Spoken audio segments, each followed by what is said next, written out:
hatchet man for the Clinton administration to cram NAFTA down the throats of a reluctant Congress. Now, this is a good deal for our country, Larry, and let me explain why. Al Gore, who carried the ball for NAFTA and GATT, is now one of the top standard bearers for the elite's agenda. I didn't interrupt you. Okay, now, guys.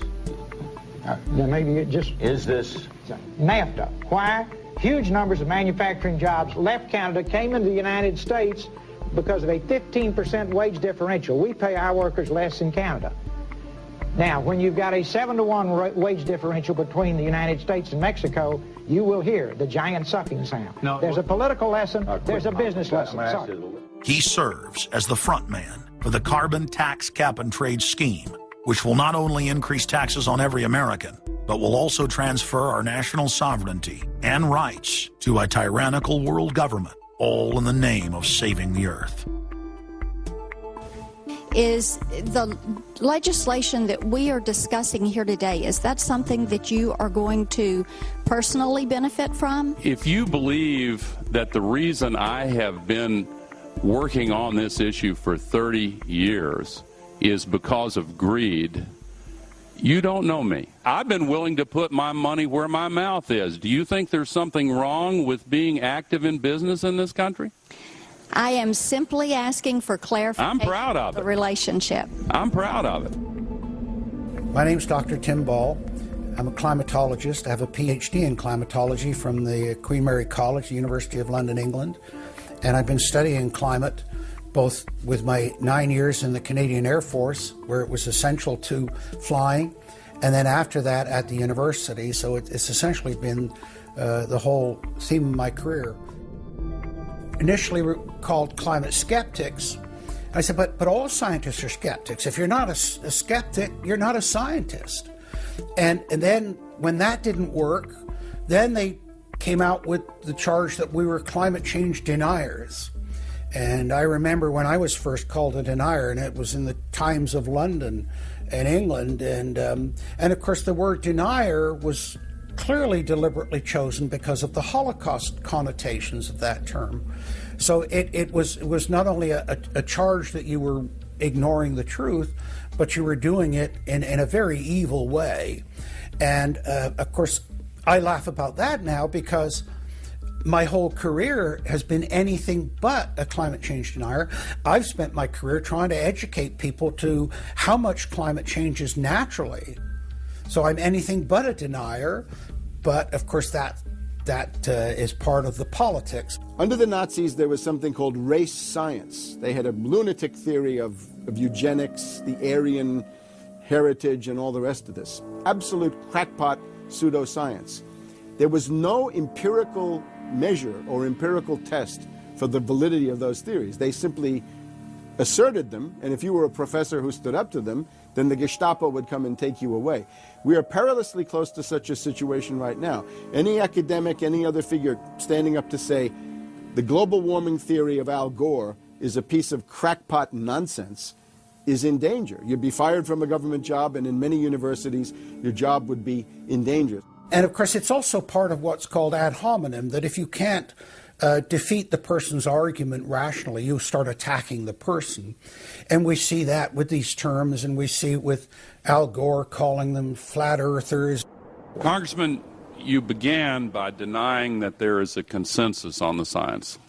There is a consensus on the science. Well, you mustn't have been listening to our testimony that we've had for the last few days with dozens of experts that have come in who have given completely different views. Well, I would encourage you to go back and look at the testimony this committee's heard.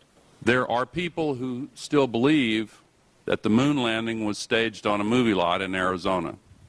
And neither of us are one of those. And I know you like giving those cute anecdotes. This is not a cutesy issue. We're talking about something that can export millions of jobs out of our economy, out of our country. Richard Lindzen, an MIT professor of atmospheric physics, said it many years ago when he said the consensus was reached before the research had even begun. And then scientists like myself that stood up and said, hold on a minute, I got problems with this. Oh, paid by the oil companies. Don't trust that guy. What the international scientific community is saying is correct. There is no legitimate basis for denying it. Now, you hear the consensus argument. Well, the majority of scientists. What they're always talking about is, and originally the IPCC was about 3,600 scientists, it's now down to 2,500. That's the people they're talking about. But when you look at it, most of them are bureaucrats. They're not scientists at all. And very, very few of them are actual climate experts.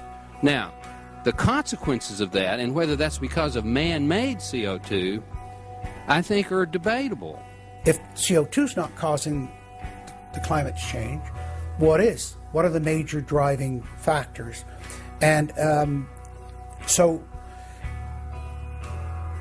they're essentially the ones that are left out by the Intergovernmental Panel on Climate Change.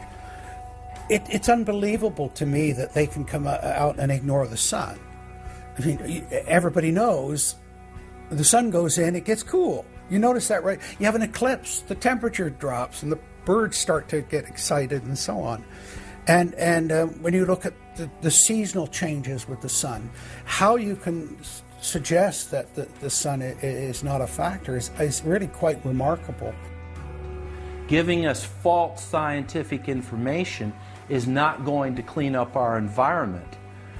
Speaking with a lot of promises and innuendo is not going to help clean up our environment. The globalists have co-opted the environmental movement.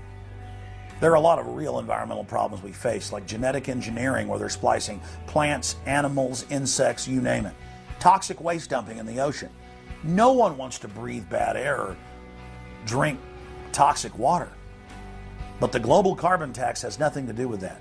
It's a tax literally on breathing. Go out on the street or talk to your friends, your neighbors. Ask them, hey, should we ban dihydrogen monoxide? It's bad for the environment. The average person will sign your petition calling for the banning of water. That's right. Dihydrogen monoxide is water. It's the same thing with table salt, sodium chloride. And that's exactly what the establishment is doing with carbon dioxide. Ooh, dioxide. It has this scary sounding name. But the truth is, it's one of the 4 elements of life on this planet. Oxygen, carbon dioxide, water, and sunlight. And if the establishment can tax and list as a toxic waste one of those basic 4 building blocks of life, carbon dioxide, they can regulate and control every facet of our lives and shut down any businesses that aren't part of their New World Order. The idea that carbon is a pollutant is essentially a way of saying that humanity is a disease or a cancer that ought to be wiped out. Genocide. People have argued in this environmental coterie around Obama, around Holdren, the theoretician of de-development, who is now the science advisor of the White House, really the anti-science advisor. They've argued that babies are carbon monsters, carbon machines, and that every time you breathe out carbon dioxide, you're part of the pollution of the planet. This is an absolutely anti-human doctrine. They use the environmental movement to promote their real agenda, which is globalization and federalization and power. The advisor to Gordon Brown wants to exterminate 1/2 of the population of the British Isles. Now that's something Hitler might have tried to do, or Stalin. They didn't succeed. Will Gordon Brown do it? You can read this in the statements of these lunatics, radical environmentalists, fanatical Malthusians, tree huggers, whatever you want to call them. This is an ideology of genocide which can be documented exhaustively, ad nauseum, out of their own statements. When Gore said the science is settled, that raised red flags amongst the media, and then also amongst a lot of other people that sort of knew that that wasn't true, other scientists, and started to look at it. And of course, the more they looked at it, the more they realized, no, science is never settled. What is coming down now is environmentalism, is nothing but phony science. Nothing but phony science. And if we really believe in the environment, if we really believe in freedom, if we really believe in truth, we need to get some straight answers. Now, the Kyoto Agreement, of course, was reached in the city of Kyoto. And what was interesting was several things came out of that, but